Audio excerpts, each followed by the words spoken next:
Olá, pessoal, sejam bem-vindos ao Boletim de Notícias da Dama de Ferro.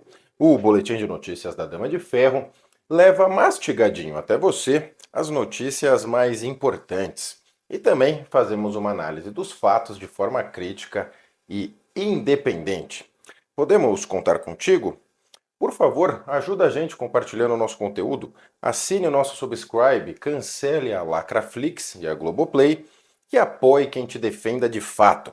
A nossa missão é combater o progressismo paulo-freireano imbecilizante que domina nossa mídia, escolas, universidades e instituições da sociedade civil. Contamos contigo nessa missão. Então, vamos às principais manchetes. Até o blog de extrema esquerda Folha de São Paulo perdeu a paciência com o esposo da Janja. Lula segue demitindo mulheres, mas culpa os partidos. Chamegos do PT ao Hamas faz Brasil voltar aos tempos de anão diplomático.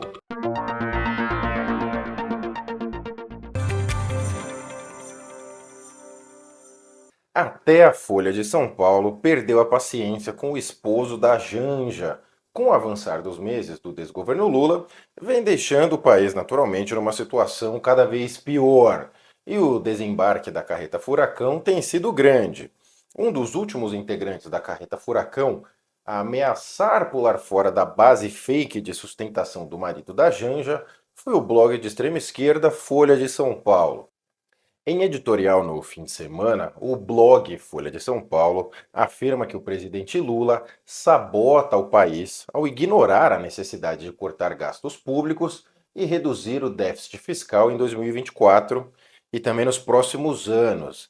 Isso porque na semana o petista afirmou para jornalistas que não haverá déficit zero em 2024, ao contrário do que prometia a equipe econômica, porque não haverá cortes em investimentos e obras, disse o Lula, demonstrando desconhecimento, afirmou a Folha sobre o Lula. E o Lula ainda disse que o mercado é ganancioso demais e fica cobrando uma meta que eles sabem que não vai ser cumprida. E ainda, adotando um tom elogioso ao ministro da Fazenda, o Haddad, o Lula disse que ele tem trabalhado para conter o crescimento do déficit e dívida do governo. O blog da Vila Madalena, a Folha, também diz que o Fernando Haddad talvez não imaginasse que o próprio presidente da República disparasse um torpedo contra o projeto já não muito rigoroso de estabilização das contas públicas em referência ao arcabouço fiscal. Ainda, segundo o editorial, a fala do Lula se junta a esse ímpeto parlamentar destrutivo, referindo-se a projetos propostos por deputados ou também por leis aprovadas no Congresso para aumentar a despesa ou reduzir a receita.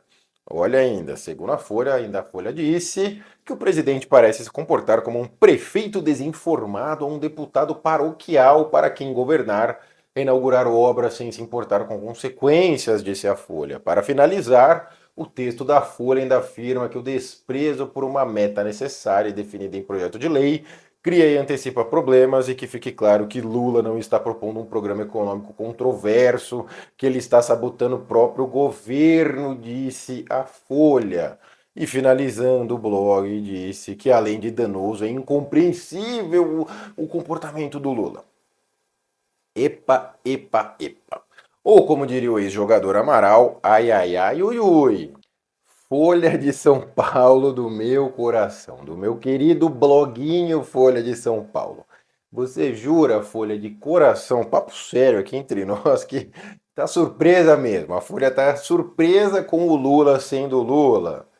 Bom, meus caros, esperar diferente do Lula seria o mesmo que assistir uma novela da Globo e não esperar que haja marxismo cultural granchista entrelaçado na trama toda. Não tem como. Veja só, a Folha está dentro daquele grupo que exagerava bastante nas críticas ao governo anterior e embarcou no maior papo furado da história recente do Brasil, de que haveria uma frente ampla a favor da democracia e contra o fascismo. E essa frente seria liderada pelo Lula e pelo PT. Haja criatividade dessa meninada do amor e da democracia. A Folha de São Paulo fez uma opção deliberada por abraçar a oposição cega ao governo anterior. A Folha de São Paulo foi peça importante para fomentar a narrativa que possibilitou, nos dizeres do Geraldo Alckmin, a volta da quadrilha ao poder. Folha, Globo, Isentolândia e tantos outros. Não adianta tirar o corpo fora. A culpa de vocês pela volta do Lula ao poder já está escrita nas páginas da história do Brasil. Lula segue demitindo mulheres e culpa partidos. O presidente Luiz da Silva responsabilizou os partidos políticos pela falta de representatividade das mulheres no governo e afirmou que essa é uma das principais disposições do seu mandato, mas que a atribuição não dependeria somente dele. Disse o Luiz. Lamento profundamente não poder indicar mais mulheres no momento do que homens. Acontece que quando você estabelece uma aliança com um partido político, nem sempre esse partido tem uma mulher para indicar. Mas isso não quer dizer que eu não possa, no governo, tirar homem e colocar mulher.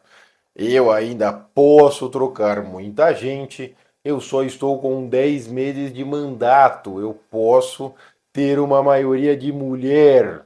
Fecha aspas, disse o enrolão Lula. O questionamento com a demissão da mulher e a colocação de mais um homem surgiu naturalmente após a substituição de Maria Rita Serrano por Antônio Carlos Vieira Fernandes, da presidência da Caixa Econômica Federal. Antes, o Lula já havia passado a faca também nas ministras Ana Moser e Daniela do Vaguinho. Olha, a verdade é que o Lula não se importa com pauta identitária alguma. O Lula não está nem aí para pronome neutro, cota racial, nada disso. Ele usa esse discurso para o seu benefício político, assim como fazem os metacapitalistas que financiam esses movimentos wokes, neomarxistas, mundo afora. A massa de manobra de tais movimentos se sente parte de algo. Essa meninada abraça com rapidez e facilidade galopante a meia dúzia de frases prontas que esse coletivo lhe assegura que, se aplicadas, salvarão o mundo. Pessoas que não arrumam a própria cama e não pagam as próprias contas sabem o que fazer para o mundo ser um lugar melhor. Note só a relativa facilidade com que enganadores profissionais como Lula enganam o público. Tem método. Lula e seus parceiros do Foro de São Paulo vêm investindo pesado na aplicação do método Paulo Freireano de emburrecimento sistemático das gerações mais jovens, que, quando adultas, se tornam presas fáceis para enganadores do quilate do Lula e seus pares. Veja, a batalha da direita é árdua. O foco tem que ser no campo cultural. Vamos formar novas gerações sem o ranço do Paulo Freire. Chamegos do PT ao Hamas faz Brasil voltar aos tempos de anão diplomático. Já é impossível esconder a relação, admiração ou similaridade de causas entre o PT e o Hamas. O Brasil de Lula cozinha a questão, não apoia integralmente Israel. A política externa hesitante e carcomida do PT, Lula e Celso Amorim, voltou a empurrar o Brasil de volta para as trevas bolivarianas ou para os tempos da diplomacia do anão diplomático. Você lembra desse caso? Em 2014, Israel lamentou a decisão do Brasil de chamar para consulta o seu embaixador em Tel Aviv, uma decisão que, segundo o governo israelense, na época, não contribuiria para encorajar a calma e a estabilidade na região, e chamou o Brasil naquela oportunidade de anão diplomático por causa desse gesto. O Palmor afirmou que a medida era uma demonstração lamentável de como o Brasil, um gigante econômico e cultural, continua a ser um anão diplomático. Essa celeuma toda ocorreu dentro dos terríveis anos dos governos PT no Brasil, em mais um caso de passada de pano desse partido para a violência do grupo terrorista Hamas. A afinidade entre PT e Hamas é de longa data. Veja, é justo se dizer que após a questão do anão diplomático, o presidente israelense pediu desculpas para a então presidente do Brasil, a Dilma Rousseff, e colocou panos quentes sobre a questão. Mas o que importa é que a expressão ficou, pegou mesmo, essa expressão anão diplomático que reflete perfeitamente o posicionamento do Brasil, do PT, em política externa. Uma política externa que flerta com ditaduras e com o atraso, que afaga grupo terrorista, que se indispõe com o mundo ocidental. A política do Foro de São Paulo é isso. O Foro de São Paulo voltou ao poder no Brasil. Os tempos de Brasil como anão diplomático estão de volta. Esse filme é velho demais e todos sabemos o final.